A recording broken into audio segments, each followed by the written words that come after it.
Y vamos ahora a hablar de las elecciones de medio término de los Estados Unidos, elecciones que resultan clave, sobre todo para ver si continúa o no el apoyo a Donald Trump. Hablaremos de esto con Juan Negri, analista internacional. Bienvenido, Juan, muchísimas gracias por estar aquí.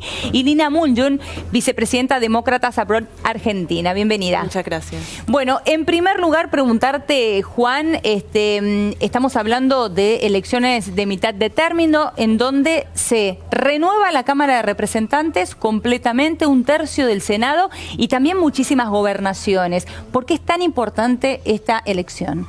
Bueno, como bien decís, se renueva toda la Cámara de Diputados, a diferencia de Argentina, que es por mitades, con lo cual en Estados Unidos el cambio de clima político se siente muy rápido, en el sentido de que la segunda mitad del primer mandato, o de lo que podría ser el primer mandato de Trump, sería más problemático para Trump si pierde la mayoría en la Cámara de Representantes. En Estados Unidos los presidentes suelen perder escaños en la Cámara de Representantes en las elecciones de medio término.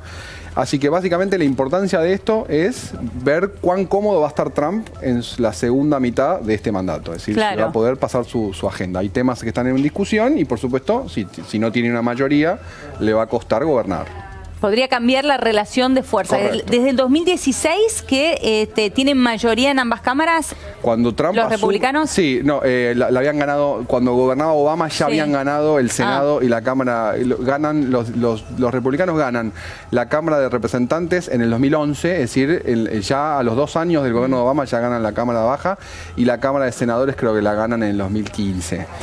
Desde cuando Trump asume, los republicanos ya tienen mayoría en ambas cámaras. De todos modos, a Trump le costó pasar su agenda, es decir, por resistencias al interior del Partido Republicano, le costó mucho pasar, por ejemplo, la reforma al seguro de salud, pero claramente gobernó con mucha comodidad legislativa. Claro. Lina, más allá de la relación de fuerzas que recién nos explicaba muy bien Juan, ¿cuáles son las cuestiones claves que se pondrían en juego de aquí en adelante que podrían llegar a ponerle o no un freno a Donald Trump? Bueno, hay muchos temas. Para empezar, la salud es un tema muy importante porque el plan de los republicanos lo van a implementar si tienen la mayoría. También los derechos reproductivos de las mujeres, las clínicas de la salud de la mujer, los impuestos obviamente y la inmigración también. O sea, hay muchas cosas que están muy actuales ahora, por ejemplo, la cantidad de inmigrantes que están yendo a Estados Unidos ahora, que están en camino a la frontera, esas cosas que los estamos viendo hoy en día, todos los días, son las cosas que van a ser muy relevantes ahora cuando vemos quién gana la mayoría. Justamente vos hablabas de inmigrantes, yo pensaba en las distintas minorías que no han tenido obviamente el apoyo de Donald Trump, y de alguna manera cuando uno estaba repasando, leyendo los candidatos en estas elecciones, tendríamos que hablar de elecciones inclusivas en Estados Unidos, que son lo contrario a lo que pregona el actual presidente, ¿no?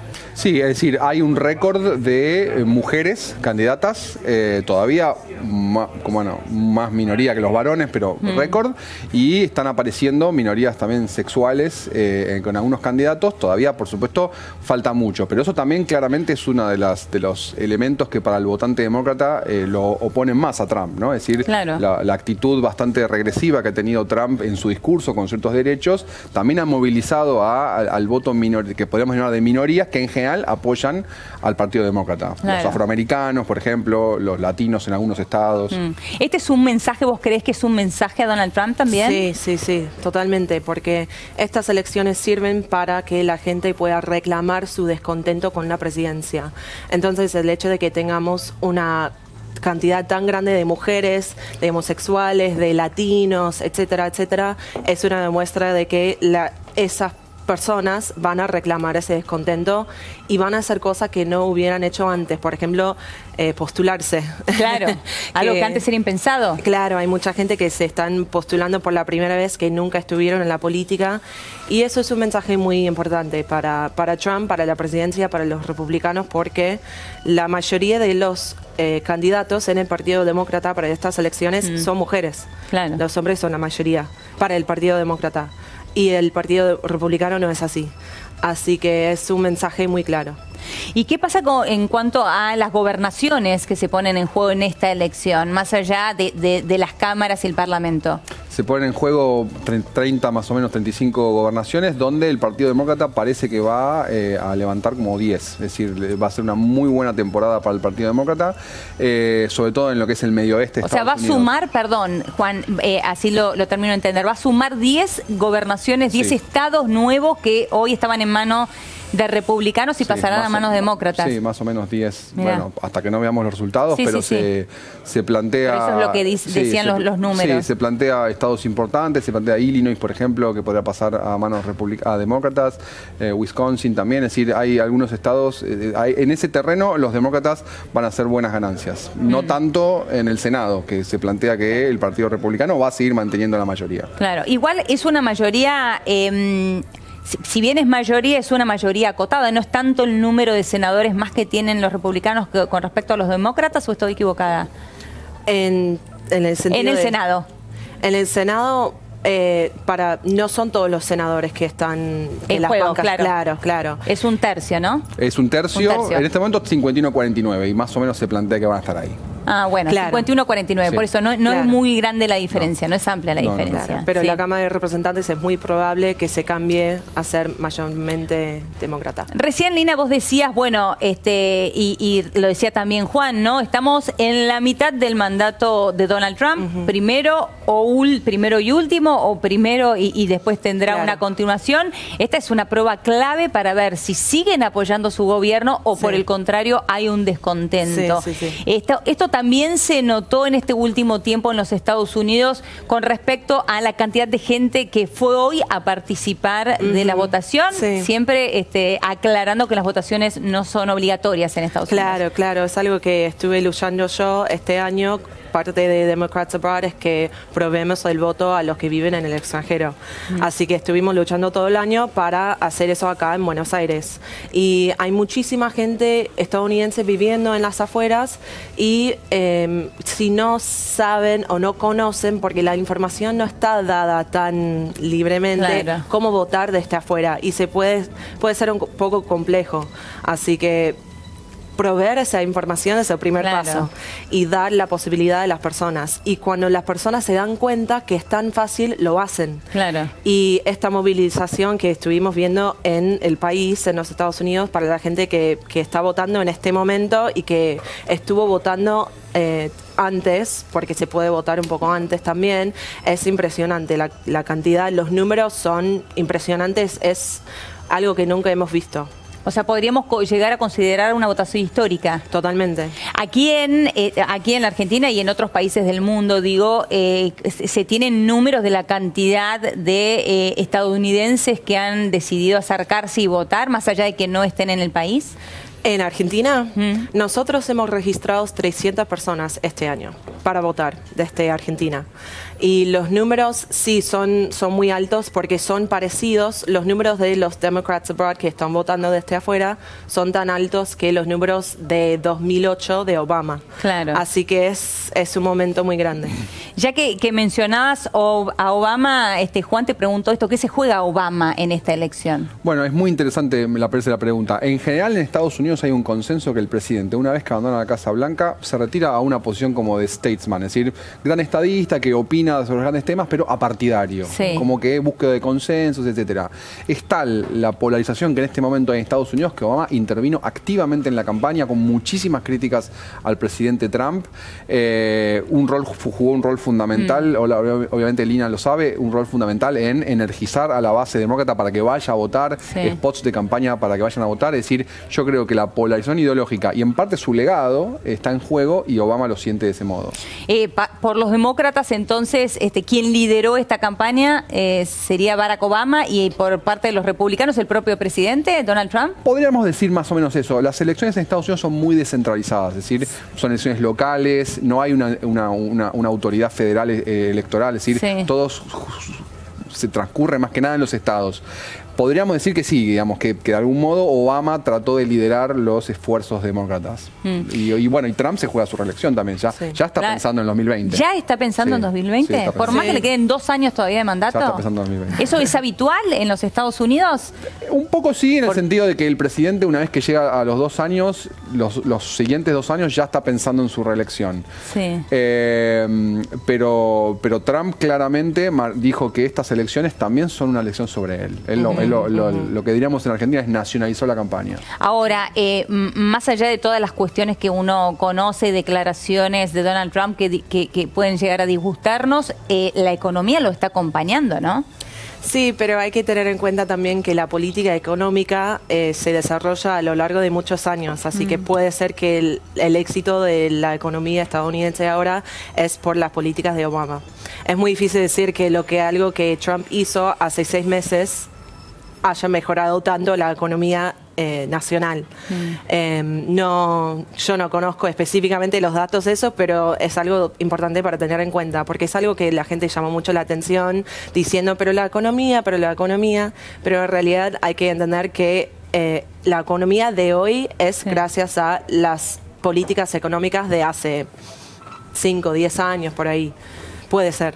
Juan, ¿vos opinás de la misma manera? Y quiero saber si el electorado también puede hacer esta lectura. Yo creo, por supuesto, que como en todos países del mundo hay mucha inercia y los presidentes en todas partes del mundo muchas veces heredan situaciones y en las cuales, bueno, no son inmediatamente responsables. La economía anda bien, yo estoy de acuerdo con Lina que obviamente esto no es exclusiva responsabilidad de Trump.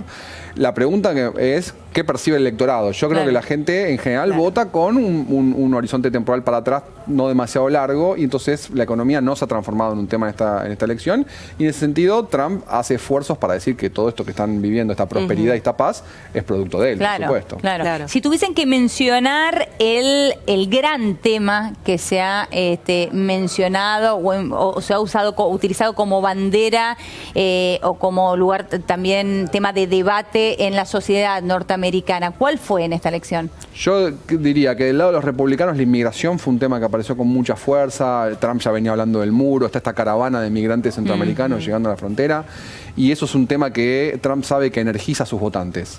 Por el lado demócrata me parece que hicieron mucho más énfasis en lo que implica la pérdida de derechos de salud producto de las modificaciones de Trump y cómo afecta esto a sus votantes. ¿Lina? Sí, concuerdo. Y también los derechos reproductivos son muy importantes porque ahora que la Corte Suprema tiene la mayoría republicano o más conservador, digamos, tenemos el riesgo de perder el derecho al aborto en la Constitución. Entonces, si cambia eso, si eso pasa, es los estados, las leyes estatales que van a decidir ese acceso que van a tener las mujeres. Así que eso también, los demócratas están intentando llamar la atención a eso también porque la gente se olvida de las leyes estatales muchas veces. Claro. ¿Y el tema armas no se ha mencionado en esta elección? Interesante que lo menciones porque hace 2 semanas tuvimos 2 tiroteos por civiles y se murieron casi 15 personas.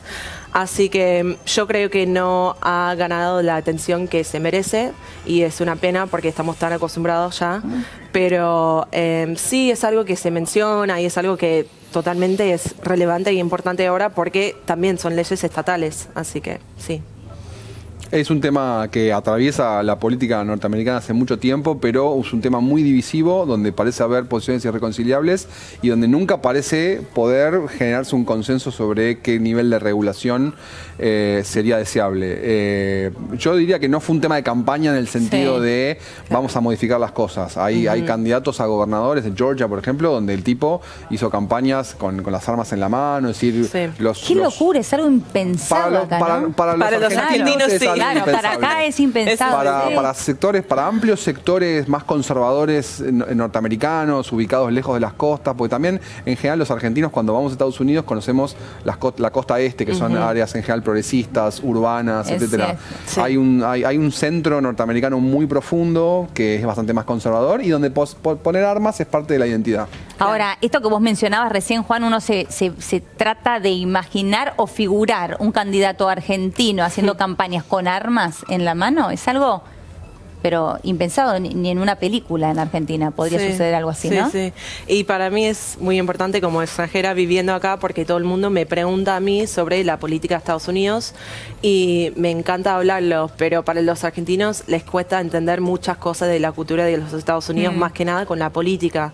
Y es fascinante pensar en la diferencia de las historias que hacen que haya tantas diferencias. Claro. Así que así es la cultura, pero es divertido ver las diferencias. Por último, Juan, para cerrar, ¿cómo está la imagen de Donald Trump al momento y la imagen de Barack Obama? La imagen de Trump es de las más bajas desde que hay registros, desde que hay encuestas. Es la más baja en un presidente a este punto de su gobierno. Ahora había subido un poquito y me parece que luego de la matanza de Pittsburgh la semana pasada había vuelto a bajar, pero estaba oscilando en el 40% o un poco menos, que es bajo. Sí. Con lo cual, obviamente, votantes independientes significa que se alejan de Trump. Pero esto no quiere decir que no mantenga el apoyo consistente de su electorado que lo ama. El núcleo duro. Sí. Y Obama en general pasa al revés, es decir, es muy querido por los demócratas y en general los demócratas es como que no logran superar su partida, es decir, siguen extrañando las viudas de Obama, digamos. Tal cual. Lina, muchísimas gracias, muchas gracias, Juan. Muchas gracias. A los dos.